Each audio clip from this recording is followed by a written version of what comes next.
সাংবাদিক ইলিয়াস হুসাইনের অনুসন্ধানী প্ল্যাটফর্ম 15 মিনিটসে প্রতিমন্ত্রী নুরুল হক নূরকে নিয়ে প্রকাশিত একটি চাঞ্চল্যকর প্রতিবেদনকে কেন্দ্র করে উত্তাল হয়ে উঠেছে দেশের রাজনৈতিক অঙ্গন।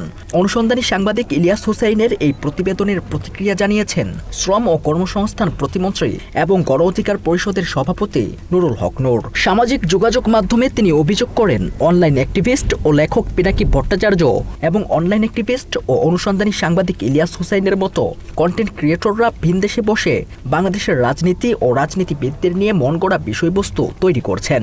নূরের দাবি শুধুমাত্র বৈদেশিক মুদ্রা অর্জনের লক্ষ্যে টাকার বিনিময়ে গুজব ও প্রপাগান্ডা ছড়ানোই তাদের মূল পেশা। তিনি সরাসরি আঙুল তুলে বলেন, জুলাই পরবর্তী সময়ে তারা জামায়াতের এজেন্ডা বাস্তবায়নে সক্রিয় ভূমিকা পালন করছেন।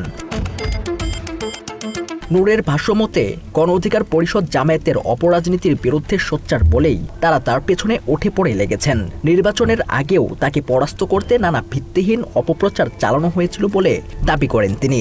এছাড়াও নূর দাবি করেন এসব অভিযোগ তিনি কখনোই গুরুত্ব দেননি, আজও দিচ্ছেন না, বরং এসবের জবাব দিয়ে তাদের গুরুত্ব বাড়াতে নারাজ তিনি। যদিও তাকে নিয়ে প্রতিবেদন প্রকাশের ঘোষণার পর মাত্র 22 ঘন্টায় 2টি পোস্ট দিয়ে বিষয়টি নিয়ে বেশ সক্রিয়তা দেখিয়েছেন এই তরুণ নেতা। তবে অন্যদিকে সাংবাদিক ইলিয়াস হুসাইন তার অনুসন্ধানী প্রতিবেদনে তুলে এনেছেন নূরের উত্থানের এক অজানা উপাখ্যান। ভিডিওতে দেখানো হয়েছে এক সময় সদরঘাটে কাঁথাবালিশ নিয়ে ঘোরাফেরা করা এবং 3 বেলা চাঁদের নুনান্তে পান্তা ফুরাতো সেই নূর এবং তার পরিবার আজ হেলিকপ্টারে বিলাসী জীবনযাপন করছেন। চরের ভাঙাঘর পেরিয়ে এখন তাদের আলিশান পাকা বাড়ির মালিকানা। অনুসন্ধানে বেরিয়ে এসেছে শুধু নূর নয়, তার ঘনিষ্ঠ আত্মীয়দেরও জাদুর মতো ভাগ্য বদলেছে। নূরের পিতা, যিনি একদা দিনমজুর বা কয়েলদার হিসেবে অন্যের জমির ধান মাপতেন, 2019 সালে ডাকসুর ভিপি হওয়ার পর থেকে তার জীবনযাত্রায় এসেছে আমূল পরিবর্তন।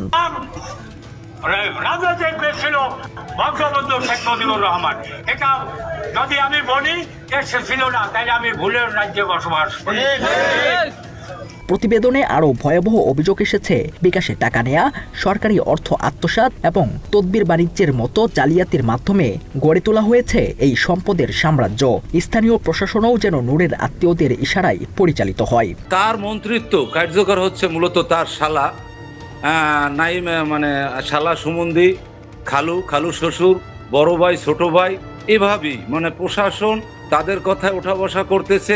বিভিন্ন অফিস আদালত, ইউন অফিস, এসিলেন্ট অফিস থেকে শুরু করে শিক্ষা অফিস, সব জায়গায় গণ অধিকার পরিষদের যারা নেতৃত্ব দিচ্ছেন তাদের নেতারা অফিসগুলি দখল করে আছেন।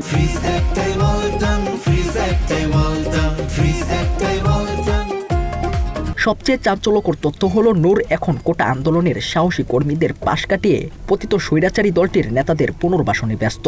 এতে স্থানীয় বিএনপি সহ অন্যান্য দলের ত্যাগী কর্মীরা কোণঠাসা হয়ে পড়েছেন। স্থানীয়দের ধারণা, ভবিষ্যতে এমপি কিংবা মন্ত্রী হওয়ার স্বপ্ন অধরা জেনে নূর এখন 2 হাতে অবৈধ সম্পদ অর্জনে মরিয়া। প্রতিবেদন লেখা পর্যন্ত সাংবাদিক ইলিয়াস হুসাইনের এই অনুসন্ধানী ভিডিওটি তার ইউটিউব চ্যানেলে প্রচারের মাত্র 18 ঘন্টার মধ্যেই প্রায় 20 লাখ মানুষ দেখেছেন। ভিডিওর কমেন্ট সেকশনে সাধারণ মানুষের ব্যাপক প্রতিক্রিয়ায় অধিকাংশ দর্শকই প্রতিবেদনটির বস্তুনিষ্ঠতার প্রশংসা করে অনুসন্ধানী সাংবাদিক ইলিয়াস হুসাইনকে ধন্যবাদ জানিয়েছেন। সাংবাদিক ইলিয়াসের অনুসন্ধানী প্রতিবেদনে উঠে আসা নুরুল হক নূরের বিলাসী জীবন ও সম্পদ অর্জনের তথ্য নিয়ে দেশ জুড়ে চলছে ব্যাপক আলোচনা সমালোচনা।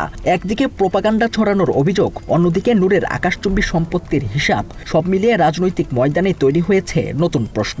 এই বিতর্কিত সমীকরণে শেষ পর্যন্ত কার দায়বদ্ধতা প্রমাণিত হয় তা দেখার অপেক্ষায় দেশবাসী।